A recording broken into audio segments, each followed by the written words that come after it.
Chapter 1. The evening mist settled over Regent Square, turning the gaslights into hazy orbs of gold. It was the kind of London night where shadows stretched unnaturally long, whispering secrets to those who dared to look too closely. Inside the grand townhouse of Lord Willoughby, the atmosphere was quite different, warm, lively, and humming with the subdued elegance of the upper class. The occasion was a small gathering, attended by a selection of Lord Willoughby's most trusted acquaintances. There were 12 in total, each sipping brandy or dry sherry, engaged in conversations that flitted between politics, art, and the latest scandal to grace the society columns. Lord Willoughby himself, a man of 60 with a severe expression and a silver pocket watch he checked far too often, was at the centre of it all, entertaining his guests with a practised ease. Among the attendees was Miss Evelyn Harcourt, an actress of no small renown, known for her striking beauty and even sharper wit. Seated beside her was Captain Lionel Graves, a retired military officer with an imposing presence, whose face bore the weathered lines of a man accustomed to war and hardship. Across the room stood Mrs. Agatha Pembroke, a widow of considerable wealth, her bejewelled fingers resting lightly on a champagne flute. The guest list included the well-to-do, the intellectuals, and the enigmatic, each bringing their own subtle intrigue to the evening. At precisely 11:10, the clock in the drawing-room chimed, an antique, its tone deep and resonant. A gust of wind rattled the window panes, causing the candles to flicker, and then, quite suddenly, the lights went out. There was a brief moment of silence, the kind that stretched just long enough to feel unnatural. Then a sharp crash echoed through the room. A woman gasped. Someone cursed under their breath. The sound of hurried footsteps filled the space, followed by the unmistakable metallic scrape of something being dragged. When the lights flickered back to life a moment later, the room was frozen in tableau. Lord Willoughby was no longer standing by the fireplace, where he had been moments before. He was sprawled across the polished marble floor, his head resting at an unnatural angle. His silver pocket watch lay a few feet away. Its chain snapped. A dark stain, thick, unmistakable, spread across the carpet beneath him. For a long moment no one moved. Then Miss Harcourt let out a strangled cry. "He's dead!" Chapter 2. The silence that followed Miss Harcourt's exclamation was thick with disbelief. A moment before, the drawing-room had been filled with laughter, the refined murmurs of polite society. Now, the only sound was the steady tick of the grandfather clock in the corner, a grim reminder of time moving forward, indifferent to death. Captain Lionel Graves was the first to react. With the instinct of a man who had seen far too many fallen comrades, he strode toward Lord Willoughby's motionless form and crouched beside him. He placed 2 fingers against the older man's throat, searching for a pulse. A moment later, he shook his head. "He's gone," Graves announced, his voice tight. Mrs. Pembroke, her face unusually pale, pressed a hand against her mouth. But how? He was perfectly fine a moment ago." Evelyn Harcourt backed away from the body, her eyes darting about the room. "Someone turned off the lights, and then I heard something fall. A struggle," muttered Julian Merivale, a young playwright with an air of perpetual boredom. "Or a murder." The words sent an uneasy ripple through the guests. No one wanted to say it aloud, but the truth was undeniable. Lord Willoughby had not died a natural death. Someone in that very room had killed him. For a long moment, no one moved, no one dared. It was as if the weight of the crime had frozen them in place, afraid to even breathe too loudly. And then, mon Dieu! The voice was calm, measured, yet it carried enough authority to slice through the oppressive silence like a blade. All heads turned toward the doorway. There, standing with his hands neatly clasped before him, was Hercule Poirot. Dressed immaculately in a dark suit, with a silk handkerchief folded just so in his breast pocket, the little Belgian detective surveyed the room with an expression of polite curiosity. His waxed moustache twitched ever so slightly as his sharp, bird-like eyes took in every detail: the arrangement of the furniture, the placement of the body, the expressions of the people in the room. Nothing escaped him. "Is this how English society greets a murder?" he inquired, stepping inside with his usual measured grace. No one rushes to call the police. No one checks the windows, the doors. No, everyone stands like statues, as if waiting for a ghost to speak. His gaze swept across the guests, noting the shock in their faces, the barely concealed unease. He had seen it before, many times. It was not just fear of the crime, but fear of what the crime might reveal.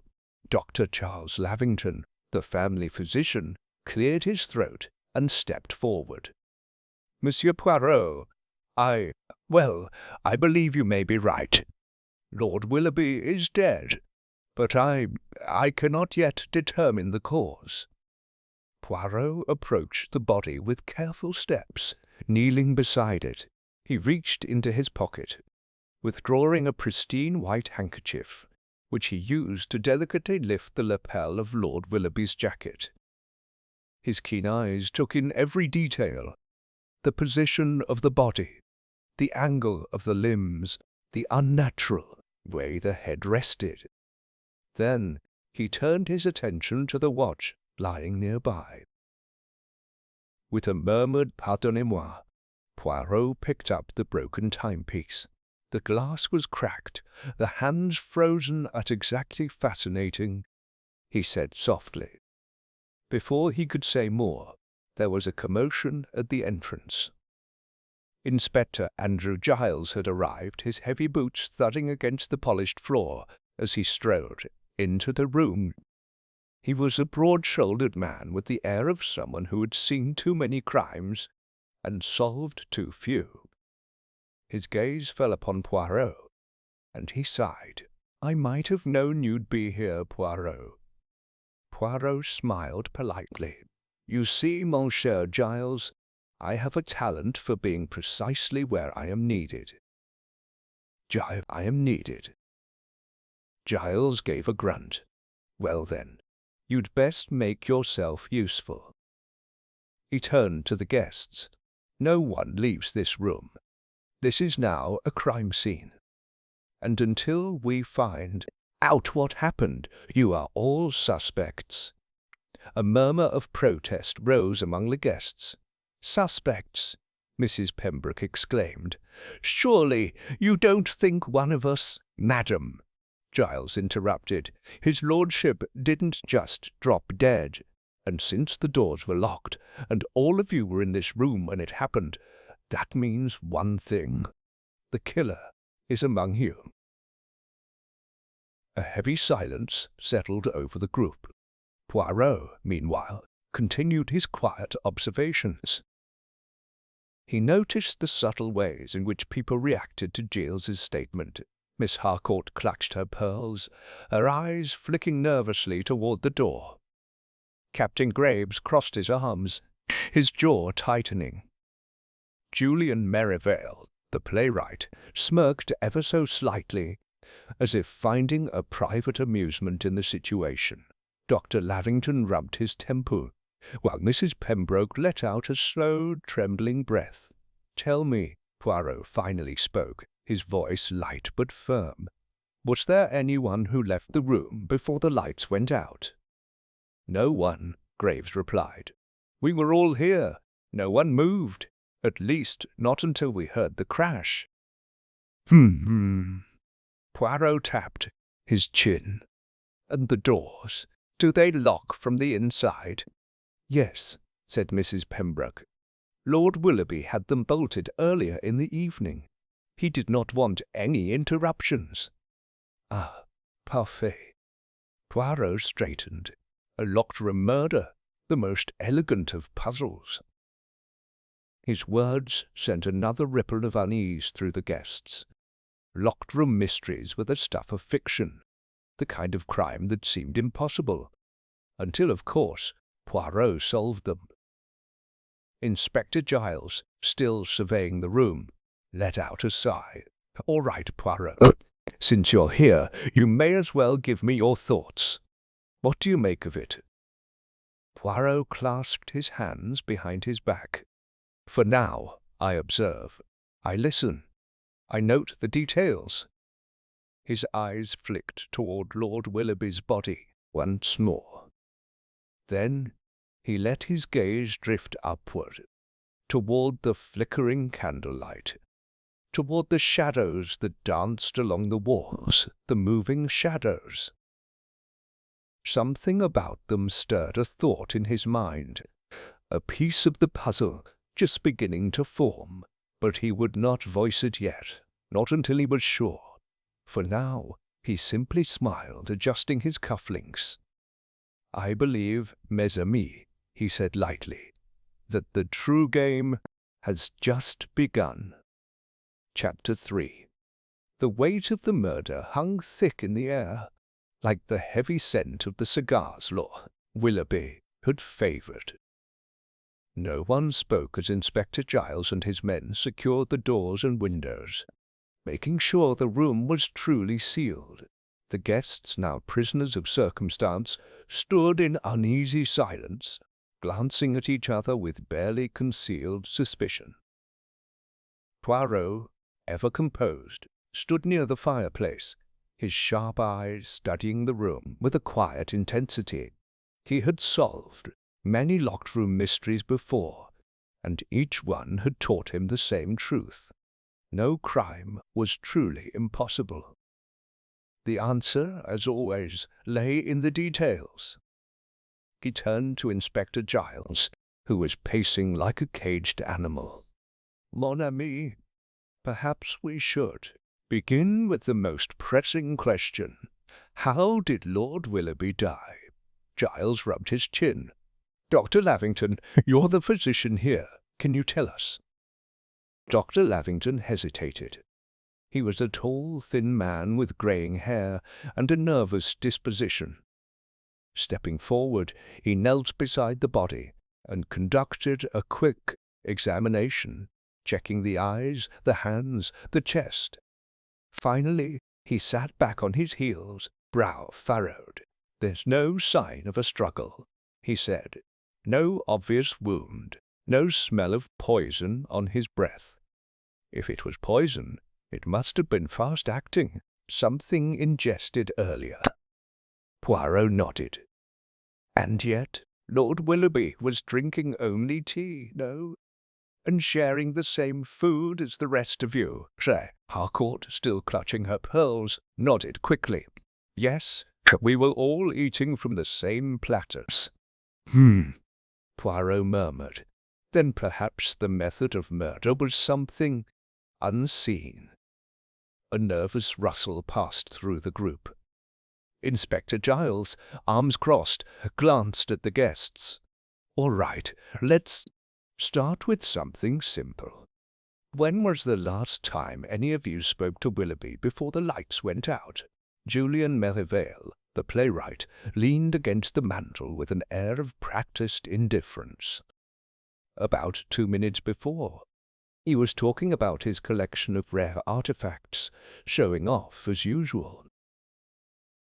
"What kind of artifacts?" Poirot asked, his interest piqued. "Ancient weapons," Captain Graves supplied. "Swords, daggers, that sort of thing." He was particularly proud of a certain piece, a ceremonial dagger from the East. Said it was cursed. Poirot arched an eyebrow. Cursed? Ah, but of course. These stories of curses, always so dramatic, always so convenient. Giles scowled. "We don't deal in curses, Poirot. We deal in facts." "Ah, but sometimes the idea of a curse can be as powerful as the thing itself," Poirot replied smoothly. His gaze shifted to a nearby glass cabinet. It had been locked earlier, but now the door was slightly ajar. Stepping closer, he peered inside. The collection of artifacts gleamed under the candlelight, except for one notable absence. "The dagger," Poirot said softly. "It is missing." A sharp intake of breath rippled through the guests. Inspector Giles immediately stepped forward, scanning the room. "Where is it?" he demanded. No one answered. Poirot's eyes narrowed slightly. He moved toward Lord Willoughby's body again, this time focusing on the faint impression on the fabric of the deceased man's waistcoat. Something slightly out of place. Carefully, he lifted the edge of the jacket, revealing a tiny pinprick at the base of the neck. "Voila," he murmured. "A puncture wound, almost invisible, the work of a very thin blade. A needle, perhaps, or the dagger," Captain Graves finished grimly. Giles exhaled sharply. "So, someone stabbed him in the dark?" "That would explain the sound we heard," Miss Harcourt whispered. Poirot straightened, brushing non-existent dust from his cuffs. "It is possible, but one must ask, if our murderer acted in the cover of darkness,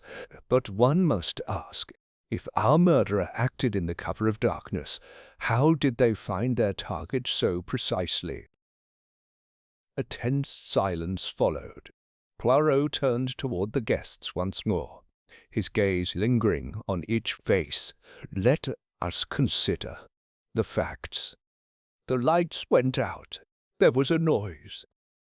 When the lights returned, Lord Willoughby was dead and the dagger was missing. The doors were locked. No one left. No one entered. So, who among you had the skill to kill in complete darkness?" The room fell deathly still. Poirot's words had shifted the atmosphere. No longer was this a gathering of frightened guests. Now, each person was under scrutiny, their every movement a potential clue. It was Julian Merivale who broke the silence first. He gave a small dry chuckle. "Well, that's quite the dramatic question, Monsieur Poirot. I dare say the answer is obvious. Our dear Captain Graves is a soldier. Killing in the dark is rather his specialty, wouldn't you say?" Graves turned to him sharply, his jaw tightening. "If you're accusing me, Merivale, you'd best have more than just clever words." "Enough," Giles snapped. "No wild accusations. We'll investigate this properly." Poirot, however, was watching the exchange with great interest. "No, let them speak. Sometimes in such conversations the truth reveals itself in the smallest details." Julian shrugged. "I was merely pointing out the obvious. Killing with precision in the dark requires skill. I write about these things, but I certainly wouldn't know how to do it myself." "But you knew about the dagger," Poirot pointed out. "Everyone knew," Julian countered. Willoughby loved talking about it. Poirot nodded thoughtfully. Yes, but tell me, monsieur, do you believe in curses? Julian smirked. Only the ones I write. Poirot said nothing, merely tapping his chin. Then he turned his attention to another detail, one that had been lingering in his mind since he entered the room, the broken watch. Was it a coincidence, or was there something more? He made a mental note of it, and then straightened. Mes amis, the hour is late. But before we retire for the night, I must insist, whoever took the dagger, return it. There is no use in hiding it. The truth, she always finds a way. No one moved, no one spoke. Poirot sighed. Very well. Then we shall continue in the morning. But mark my words, my friends. One of you is a murderer. And by this time tomorrow, I shall know who. As the guests were dismissed to their rooms under the watchful eyes of the police, Poirot lingered a moment longer, gazing once more at the broken watch. A perfect time, a mirror image, a clue. And soon the whole mystery would unravel before his very eyes. Chapter 4. The old manor house had settled into an uneasy silence.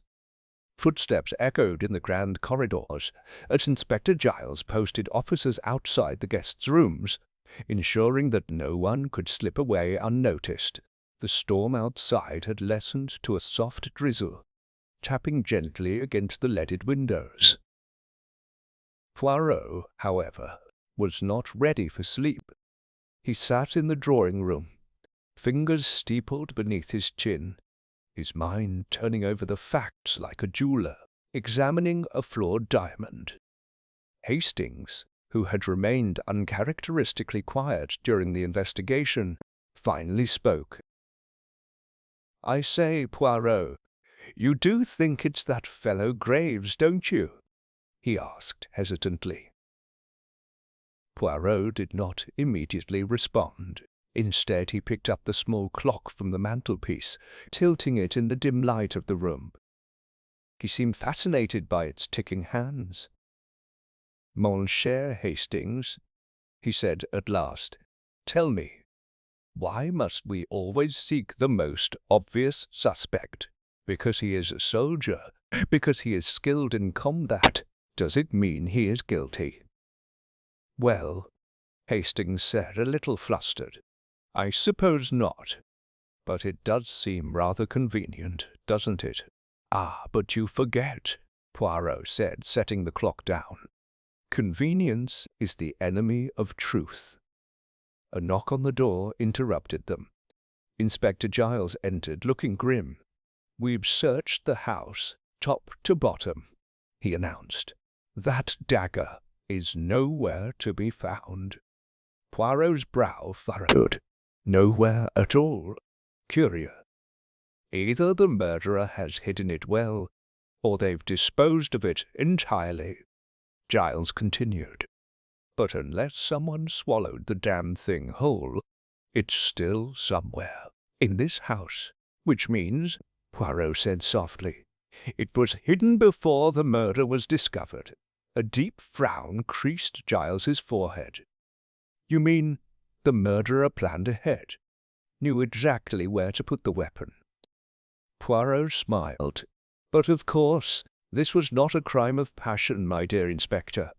It was calculated, timed perfectly to the blackout. The question is, how did our killer know precisely when the lights would go out?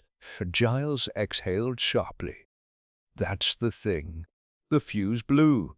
An accident. Poirot tilted his head.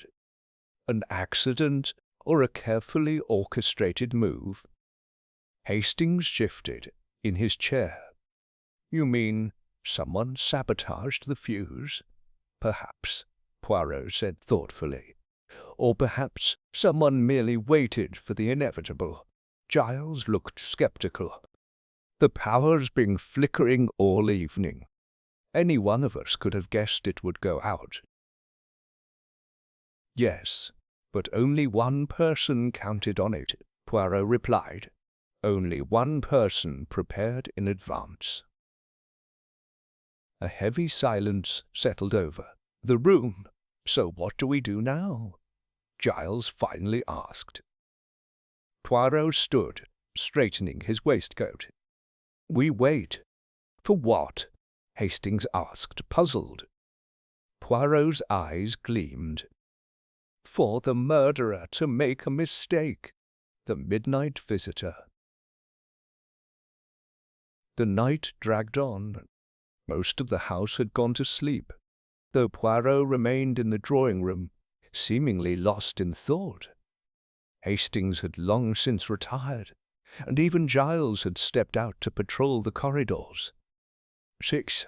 Fire burned low in the hearth, casting long, flickering shadows. Then, softly, ever so softly, there was a noise, a barely perceptible creak of floorboards. Poirot did not move. He listened, eyes half closed, as the sound grew nearer. Someone was walking through the hall. Poirot's fingers twitched, but he remained still. He heard the faintest rustling, the hesitant pause outside the drawing-room door, the quiet intake of breath. Whoever stood there was debating whether to enter. Seconds passed, and then silence. Poirot smiled to himself. A retreating footstep, a whisper of fabric. Whoever it was had changed their mind. Poirot rose silently and crossed the room. By the time he reached the door and pulled it open, the corridor was empty. But there, just barely visible on the polished wooden floor, was a small damp footprint. Poirot crouched, examining it closely. The size suggested a woman's shoe. The faint trail of moisture hinted that she had been outside recently. His mind immediately conjured an image. The terrace, the garden beyond. Ah! So that was where the missing dagger had gone. Poirot straightened, his eyes glinting. The game was drawing to its close. Soon all would be revealed, and the murderer, they had just made their first mistake. Chapter 5. The morning dawned cold and grey, a mist curling around the manor like ghostly fingers. The household, still shaken from the previous night's events, gathered in the dining-room for breakfast. Though everyone sat together, a heavy silence hung over them like a funeral shroud. Poirot, as always, was immaculate, his moustache groomed to perfection. He sipped his coffee, his eyes scanning the room, taking in every twitch, every nervous glance exchanged between the guests. He was waiting. For what? Only he knew. Hastings, seated beside him, tried to keep up a semblance of normalcy. Well, I must say, there's nothing like a proper English breakfast after a rather ghastly night. He forced a chuckle, but no one responded. Lady Willoughby, pale and drawn, pushed her eggs around on her plate without eating. Graves sat stiffly, staring into his cup as though it held the answer to all life's mysteries.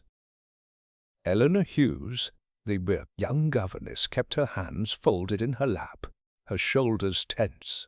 Lord Hollingford's eyes darted about the room, assessing everyone. Finally, Poirot cleared his throat. Bon, I see we are all rather subdued this morning. His gaze settled on Lady Willoughby. Madam, did you sleep well? She hesitated, then shook her head. Not a wink, Monsieur Poirot. How could I, after what happened? Poirot nodded sympathetically. Ah, yes, the weight of tragedy is heavy, and yet Some of us were not resting at all last night, were we?" At this, a ripple of unease passed through the room. Eleanor Hughes looked up sharply. Lord Hollingford frowned. "What do you mean, Poirot?" Hastings asked. Poirot smiled faintly. "Last night, someone wandered the halls after the house was asleep. Someone who had urgent business outside." There was a sharp intake of breath from Eleanor. Poirot turned his attention to her.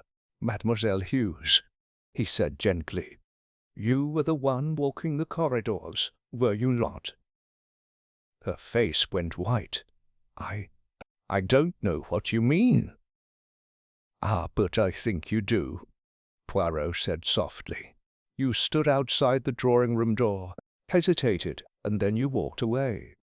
You left through the terrace doors." She shook her head violently. "That's not true," Poirot sighed. "Mademoiselle, I found your footprint in the corridor, damp, as if you had been outside in the wet grass. Would you care to explain why?" All eyes were now on Eleanor. Her fingers clutched at the tablecloth. I only went outside for some air," she stammered. "I couldn't sleep. I was frightened." "A perfectly natural reaction," Poirot agreed. "And yet, I wonder, did you take something outside with you?" Her mouth opened and closed. "No, of course not." Poirot studied her. "Ah, then, you would not mind if we searched the garden?" A strangled gasp escaped Eleanor's lips. Lord Hollingford's eyes narrowed. Inspector Giles, who had entered quietly moments before, spoke up. "We'll search immediately." At that, Eleanor shot up from her chair. "No, you have no right." "Ah," Poirot murmured, "a most curious reaction for one who has nothing to hide." A discovery in the garden. The search of the garden did not take long. Near the hedgerow, half buried in the damp soil, the dagger was found. Hastings watched as Giles carefully lifted it with a handkerchief, the blade still stained dark with dried blood. Poirot stood nearby, watching Eleanor Hughes, who was trembling. "Well, mademoiselle," Giles demanded, "what do you have to say for yourself?" Tears brimmed in her eyes. "I didn't kill him." "Then why hide the weapon?" Poirot asked gently. She hesitated, her lips quivering. I found it," she whispered at last. "Where?" "In the library," she admitted, "after the murder." A murmur ran through the group. Hastings gaped. "But why didn't you tell anyone?" Eleanor wiped at her eyes. "I panicked. I thought they'd think I did it. I saw the dagger lying there, and I don't know what came over me. I picked it up and ran outside to hide it." Poirot nodded slowly. "Curieux, and yet I believe you." She looked up, startled. "But that does not mean you are innocent, mademoiselle," Poirot added. A strangled sob escaped her lips. Lord Hollingford scowled. "This is absurd. She's clearly the murderer. Let's be done with this." Poirot raised a finger. "No, my lord. This crime is more complex than it appears." Giles frowned. "What do you mean?" Poirot took a deep breath. "There is still a missing piece to this puzzle, and I intend to find it." He turned to Eleanor, his expression softer now. "Mademoiselle, you may not be guilty of murder, but you have kept a dangerous secret, and I suspect you are not the only one." His gaze swept over the assembled guests, his little grey cells, working furiously. Somewhere in this house, the true murderer was watching, and soon, very soon, they would slip. Chapter 6. hush had settled over Willoughby Manor, an air of dread clinging to its very walls. The discovery of the dagger had rattled everyone, but Poirot was unmoved. He sat in the drawing-room, fingers steepled, his mind constructing patterns only he could see. Hastings paced the room, his nerves frayed. "I say, Poirot, if Eleanor didn't kill Graves, I say, Poirot, if Eleanor didn't kill Graves, why would she hide the dagger? It makes no sense." Poirot's eyes twinkled. "Ah, mon ami, but murder is not always a question of sense. It is a question of fear, of self-preservation, of secrets. Mademoiselle Hughes is guilty, yes, but not of the crime we seek to solve." Inspector Giles entered at that moment, frowning. "We've questioned Miss Hughes again. She insists she found the dagger in the library and panicked." Poirot merely nodded. "And have you considered, Inspector, that there is something most interesting in what she does not say?" Giles sighed. "I don't follow." Poirot leaned forward. "She found the dagger in the library after the murder. But we found the body in the study, no? How, then, did the weapon move?" Hastings blinked. "Good Lord, Poirot, you think someone moved it after the crime?" Poirot smiled faintly. "I know they did." "A second crime?" Before Hastings could react, there was a sudden commotion from the hallway. Footsteps thundered down the staircase, followed by a sharp scream.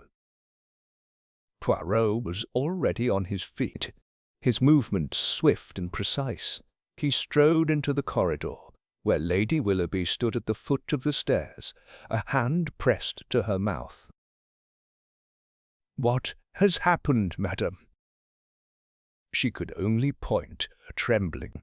Poirot followed her gaze, and his breath caught. At the top of the staircase, leaning against the banister, stood Lord Hollingford. His face was ashen, his hands gripping his chest. Then, without a word, he collapsed. Poirot rushed forward, kneeling beside him as Giles and Hastings caught up. "Mon Dieu," Poirot murmured. "He is alive, but only barely." Giles knelt beside them, feeling for a pulse. "He's been poisoned." Poirot's lips pressed into a thin line. "And so, mes amis, our murderer strikes again." Piecing together the puzzle, Dr. Reynolds, the local physician, arrived within the hour. Lord Hollingford had been taken to his room, where the doctor worked to stabilize him. Poirot, however, had no time to wait.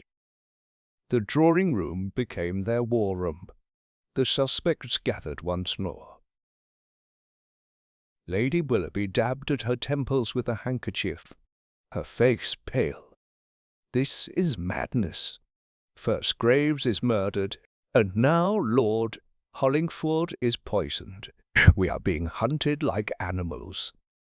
Poirot raised a finger. "No, madam, we are being tested. The murderer is growing desperate." Eleanor sat stiffly, her eyes red-rimmed. "Do you think Lord Hollingford will survive?" Dr. Reynolds stepped inside just then. "He's weak, but he'll recover. Someone gave him a high dose of digitalis, heart medicine, but in excess it can be fatal." Giles scowled. "Then someone in this house had access to it." Poirot nodded. "Indeed. Tell me, doctor, was Lord Hollingford in the habit of taking such medicine?" Reynolds frowned. "Not that I know of." Poirot turned to Lady Willoughby. "Madame, did you keep any such medication in the house?" She hesitated. I do have some. My late husband suffered from heart troubles, and we never disposed of his medicines." Poirot's gaze sharpened. "Where do you keep them?" "In the upstairs cabinet. But it's always locked." Poirot's moustache twitched. Not locked well enough, it seems. A midnight visitor that night. Poirot and Hastings sat in Poirot's bedroom, waiting. The house was silent except for the occasional creak of the old floorboards. Hastings stifled a yawn. "Poirot, do you really think the murderer will strike again?" Poirot gave a knowing smile. "But of course, mon ami. The murderer is desperate, and desperation makes people careless." They waited. The grandfather clock in the hallway struck 1, then 2, then footsteps. Poirot's eyes gleamed in the darkness. Hastings barely breathed as they listened. The steps were careful, deliberate. They stopped just outside Lady Willoughby's room. Poirot gestured for silence and crept toward the door, Hastings close behind. The handle to Lady Willoughby's door turned. Poirot flung the door open. A figure in dark clothing froze in the lamplight, a small vial clutched in their gloved hand. Poirot smiled. "Ah, just as I suspected." The murderer had returned to finish the job. Chapter 7. The gasp that filled the dimly lit corridor was sharp and quick, but Poirot was unfazed. He merely tilted his head, watching as the shadowed figure hesitated, their fingers still gripping the vial of poison. "Parbleu," Poirot murmured. "You are bold, my friend, but you are not careful." With a swift motion, Inspector Giles lunged forward, grabbing the intruder's arm and wrenching them into the full glow of the hallway lamp. Hastings let out a startled exclamation. "You!" The figure stood motionless, breathing heavily.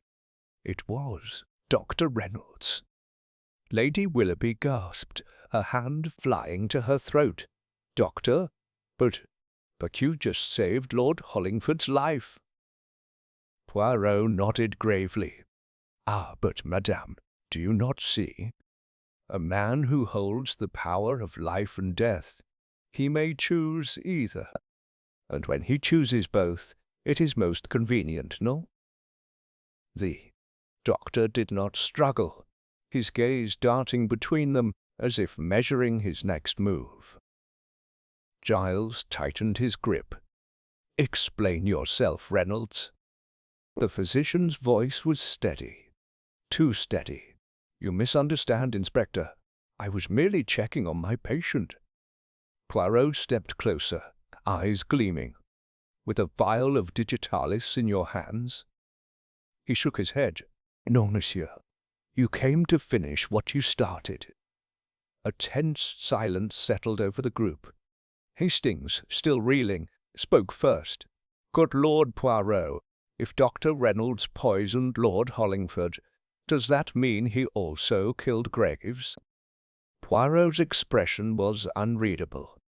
"Patience, Hastings. The truth is always more tangled than it first appears. Reynolds speaks. But can he be trusted?" The doctor was escorted to the drawing-room, where he sat stiffly in an armchair, surrounded by watchful eyes. Poirot settled across from him, hands neatly clasped. "Let us not play games, Doctor. You were found red-handed." Reynolds exhaled through his nose. "You assume too much, Poirot. I did administer digitalis to Lord Hollingford earlier. Yes, but only in a controlled amount. I came to check on him, as any responsible physician would. The vial in my hand? It was from my medical bag. I always carry it in case of emergencies." Giles scoffed. "A likely story." Poirot simply observed. "And yet, mon cher docteur, you were not in a hurry when we found you. You moved quietly. If you were merely checking on a patient, why act as though you did not wish to be seen?" Reynolds pressed his lips together, his confidence faltering. Perhaps I feared suspicion. After all, I was the one who treated Lord Hollingford. Poirot nodded as if considering this. Ah, fear. It is a powerful thing. It drives people to act irrationally. But tell me, Doctor, do you fear being accused because you are innocent or because you are guilty? Reynolds said nothing. A hidden connection. Poirot turned his attention to Lady Willoughby, who still looked shaken. Madam, you said that your late husband kept digitalis in the house. Was Dr. Reynolds his physician? Lady Willoughby hesitated before nodding. Yes, he was. My husband trusted him completely. Interesting. Poirot leaned back. And tell me, madam, did your husband's death come suddenly? A pin-drop silence followed. Hastings stared at Poirot, realizing where his friend's thoughts had gone. Lady Willoughby's voice wavered. It was unexpected, yes, but Dr. Reynolds assured me it was his heart. There was no reason to question it. Poirot's smile was almost sad. No reason then, perhaps. But now, with another man nearly lost to the same poison? Lady Willoughby's face paled. You think my husband was murdered? Poirot steepled his fingers. I think, madam, that it is an unfortunate coincidence, one that I do not believe in. Reynolds tensed in his seat. You're grasping at straws, Poirot. Am I? Poirot's voice was calm, but sharp as a blade. Tell me, Doctor, do you believe in ghosts? Reynolds blinked.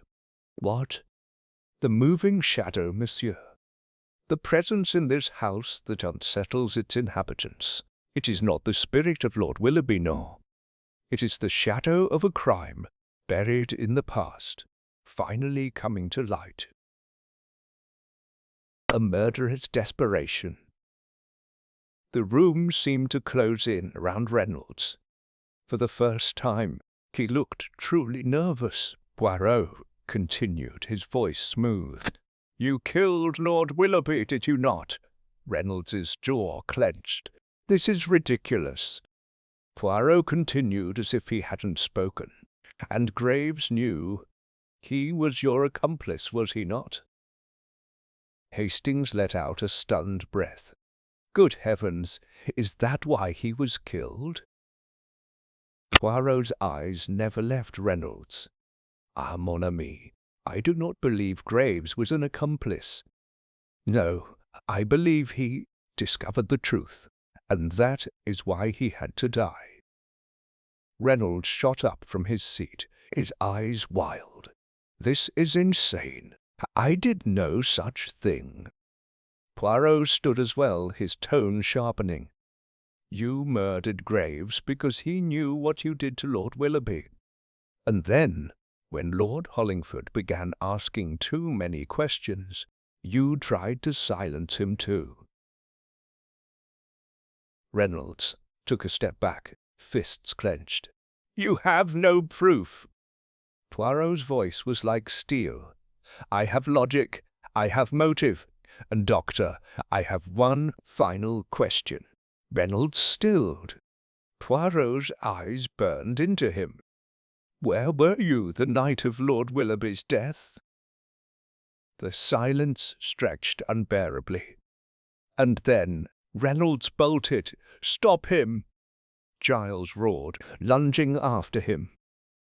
Hastings followed, and the sound of pursuit thundered through the manor. Poirot remained where he was, watching the empty space where Reynolds had stood. His voice was soft, almost regretful. It is always the same, he murmured. The guilty man always runs. A web of deception unravelled downstairs. The struggle was brief. Reynolds was strong, but not strong enough to escape Giles and Hastings. The two men wrestled him to the ground in the grand foyer, the doctor's breath coming in ragged pants. Poirot arrived moments later, stepping lightly down the staircase. "Our doctor," he said, almost sympathetically. "You have made things worse for yourself." Reynolds glared up at him. "You can't prove a damn thing." Poirot merely smiled. "Ah, but that is where you are wrong, mon cher docteur. You see, your motive is clear. Your actions betray you. And now, with your attempt to flee, the jury will need little convincing." Reynolds' shoulders sagged. His voice was barely a whisper. "Damn you, Poirot." Poirot straightened his cuffs. "Ah, no, monsieur. Damnation belongs only to those who take the lives of others." Giles pulled Reynolds to his feet. "You'll hang for this." As Reynolds was led away, Hastings turned to Poirot, shaking his head. "So it was him all along." Poirot smiled faintly. "Patience, Hastings. The story is not quite finished." Hastings blinked. "What do you mean?" Poirot's gaze flickered toward the darkened hallways of the manor. "There is one final truth yet to be revealed." And with that, he turned, walking back into the shadows of Willoughby Manor. Chapter 8. The storm outside raged on, rattling the old windows of Willoughby Manor. Inside, the tension was just as fierce. Dr. Reynolds had been apprehended, but Poirot's words lingered in the air. The story is not quite finished. Hastings, still reeling from the revelation, caught up to Poirot as they ascended the grand staircase. "Poirot, I don't understand. We've caught the killer, haven't we? Reynolds poisoned Lord Willoughby and tried to kill Lord Hollingford. He murdered Graves to silence him. What else is left?" Poirot didn't break stride. "Ah, mon ami, you are too quick to close the book. But tell me, does it not strike you as odd that Graves died the way he did?" Hastings frowned. "He was pushed from the balcony." Poirot nodded. "Oui, a brutal, clumsy method for a man who otherwise preferred poison. Does it fit the hand of Dr. Reynolds?" Hastings hesitated. "You think someone else was involved?" Poirot stopped before the door to the library. "I do not think, Hastings. I know." With a firm push, he entered. The room was dimly lit by the dying fire. The room was dimly lit by the dying fire, casting flickering shadows across the dark wood. Seated in one of the high-backed chairs, her expression tight with unease, was Lady Willoughby. She looked up as they entered, her hands tightening around her silk robe. "Monsieur Poirot," she said, her voice carefully controlled, "has the matter been settled?" Poirot studied her for a moment before speaking. "Madam, I have a question, one that I believe only you can answer." She arched a delicate brow. "Oh?" Poirot stepped closer. "Did you know that Graves was investigating your late husband's death?" Lady Willoughby inhaled sharply but recovered quickly. No, of course not. That's absurd." "Absurd?" Poirot echoed. "And yet he was. He had begun to suspect that Lord Willoughby did not die of natural causes." Her fingers twitched. "And what does that have to do with me?" Poirot's gaze was unwavering. "Everything, madam, because I believe you knew the truth long before Graves did." The last puzzle. Peace Hastings stared, stunned.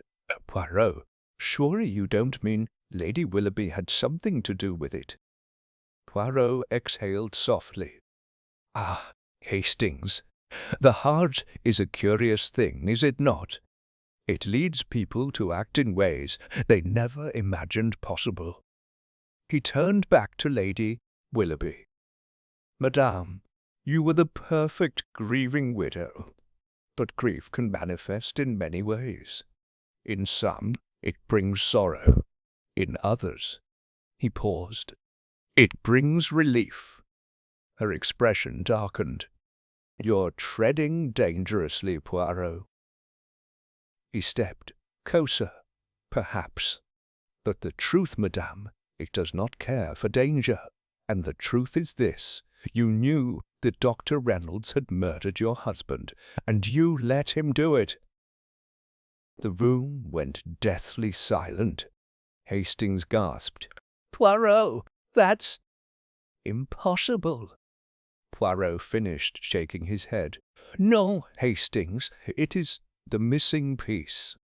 Lady Willoughby did not kill Lord Willoughby, but she knew, and she did nothing to stop it. Lady Willoughby stood abruptly, her face pale but composed. You have no proof of these accusations. Poirot tilted his head. Don't I? He gestured toward the fireplace. You kept all of your late husband's belongings, madam. His letters, his documents, but not his medical records. Why? She hesitated. Poirot's voice softened. Because they contained the truth, did they not? They showed that your husband was not a sick man, that he had no history of heart disease. You knew, and yet, when he died, you said nothing. Lady Willoughby's fingers trembled. I had no choice. Hastings gaped. No choice? Good Lord, woman, your husband was murdered. Lady Willoughby's breath hitched. You don't understand, she snapped, her composure cracking. My husband was a cruel man. She stopped herself, pressing a hand to her mouth. Poirot's voice was gentle but insistent. Go on, madame. She took a shuddering breath. He was controlling, violent. He made my life a misery. And then, one day, he fell ill. The doctor came, and suddenly he was gone. It was as if fate had intervened, and I let it. Her confession hung heavy in the air. Hastings was pale. So you knew all along? She nodded slowly. Yes. But I did not kill him, Poirot. I swear it. Poirot studied her carefully before nodding. No, madame, I do not believe you did. But you did something else, did you not? Her lips parted, but no words came. Poirot took a slow step forward. You killed Graves. A sharp intake of breath filled the room.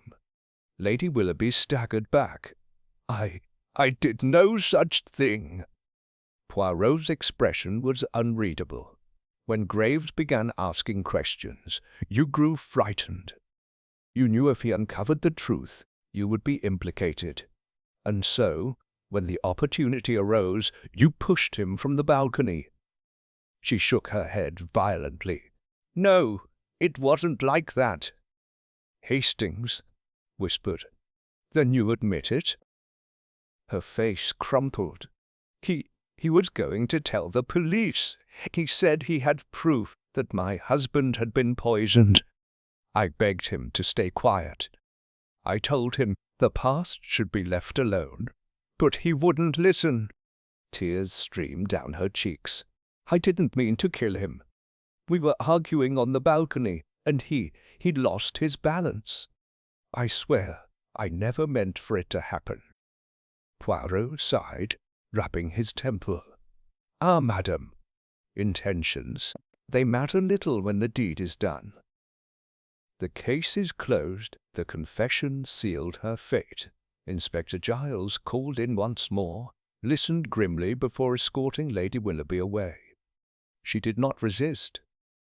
As the doors closed behind them, Hastings collapsed into a chair. Good Lord, Poirot, what a case! Poirot smiled faintly. Indeed, Hastings. It began as a murder investigation, but became something much more. A story of revenge, of secrets buried, of a woman who let fate play its cruel hand, until it turned against her. Hastings shook his head. I still can't believe it. All this time, the truth was right in front of us. Poirot chuckled. As it always is, mon ami. One must only open their eyes to see it. He glanced at the rain-lashed windows, a contemplative look in his eyes. Justice is a curious thing, Hastings. It does not always come in the form we expect. Hastings leaned back, exhaling deeply. Well, at least it's over. Poirot didn't respond right away. He merely gazed into the fire, his thoughts unreadable. Outside, the storm began to subside, as if the house itself had been purged of its ghosts, but the echoes of its dark past would remain forever. Chapter 9. The night stretched on, thick with the weight of Lady Willoughby's confession. The storm had passed, leaving behind a strange stillness, as if the house itself were holding its breath. Poirot and Hastings sat in the grand library, the fire casting flickering shadows on the high wooden walls. The scent of aged books and wax polish lingered, but something else hung in the air, a sense of finality. Hastings took a long sip of his brandy, shaking his head. Poirot, I can't wrap my head around it. All this time we thought Dr. Reynolds was the only culprit. And yet Lady Willoughby was just as guilty in her own way. Poirot steepled his fingers, his sharp gaze fixed on the fire. Guilt, mon ami, is not always as clear-cut as we wish it to be. There are murderers who act with malice, and there are those who commit crimes out of fear, out of necessity, or out of a desperate sense of justice. Hastings scoffed. Justice! She let her husband be murdered. Then, when Graves got too close to the truth, she pushed him to his death. That doesn't sound like justice to me. Poirot sighed, swirling his own drink. No, Hastings, it is not justice, it is tragedy. For a long moment, neither of them spoke. The house, now emptied of its former occupants, seemed larger, lonelier. Inspector Giles had taken Lady Willoughby away, along with Dr. Reynolds, who would face trial for his crimes. The servants, still whispering in hushed tones, had retreated to their quarters. Only Poirot and Hastings remained in the library, lingering in the aftermath of it all. Hastings drummed his fingers on the armrest, and yet something still bothers me. Poirot glanced at him. Ah, and what is that, mon ami? Hastings frowned. If Lady Willoughby had simply let things be, she could have lived out the rest of her days in peace. But the moment Graves started digging, she panicked. She tried to cover up a crime she didn't even commit. That's what doomed her. Poirot nodded. Exactement. The past, Hastings. It is never truly buried. The more one tries to hide it, the louder it demands to be heard. Hastings sighed. And to think, all this started because of a simple will, Lord Willoughby's inheritance. If there hadn't been any dispute over his estate, none of this might have come to light. Poirot's moustache twitched slightly. Ah, but mon ami, such is the nature of greed. It brings out secrets that were meant to stay hidden. It uncovers truths that many would rather forget. A long silence stretched between them. Then Hastings leaned forward. "But tell me, Poirot, do you think Lady Willoughby was truly a bad woman?" Poirot's expression softened. "Nah, Hastings. She was a woman who made a choice, one that she believed would grant her freedom. But in the end, freedom built upon silence is no freedom at all." Hastings exhaled, shaking his head. "I suppose you're right." Poirot stood up, brushing invisible dust from his sleeve.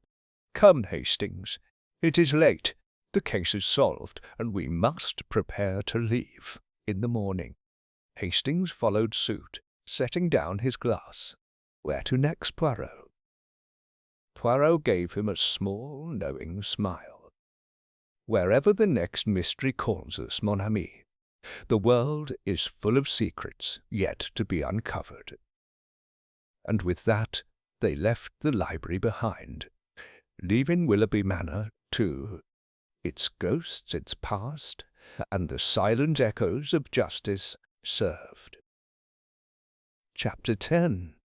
The morning sun cast long shadows over Willoughby Manor, its golden light filtering through the towering windows. The storm had passed, leaving behind a crisp, clear day, one that seemed almost indifferent to the tragedies of the night before. Poirot stood by the grand staircase, his small, neat frame immaculate as ever. He adjusted his cuffs, his moustache twitching as he surveyed the now empty hall. Inspector Giles had left before dawn, taking both Lady Willoughby and Dr. Reynolds into custody. The house, once filled with whispers and deception, now felt hollow, as if mourning the weight of its buried secrets. Hastings, standing by the door with their luggage, let out a sigh. "Well, that was quite the affair, Poirot. I still can't believe Lady Willoughby kept her silence for so long. If Graves hadn't started investigating, the truth might never have come to light." Poirot nodded, his gaze distant. "Oui, mon ami. But the truth, how do you say, has a way of making itself known. Even when buried, it seeps through the cracks, demanding to be heard." Hastings frowned, shifting his hat under his arm. "Still, I can't help but feel sorry for her. She spent years trapped in that house, bound by guilt, and now she's lost everything." Poirot's expression softened. "She lost it the moment she allowed her conscience to be silenced." A silence passed between them before Hastings cleared his throat. "And Dr. Reynolds? I must admit, I never suspected him at first. He seemed so professional." Poirot smirked slightly. "Ah, but professionalism is no shield against ambition, mon ami. He saw an opportunity to rid himself of an obstacle, Lord Willoughby, and he took it. But he was careless. The truth was always there, waiting to be seen." Hastings exhaled sharply. "And yet, the most chilling thing about all of this is how many people were willing to remain silent. Lady Willoughby, the servants, even Graves before he got too close." Poirot turned to him, his sharp eyes gleaming. "Oui, Hastings, that is the true nature of a mystery.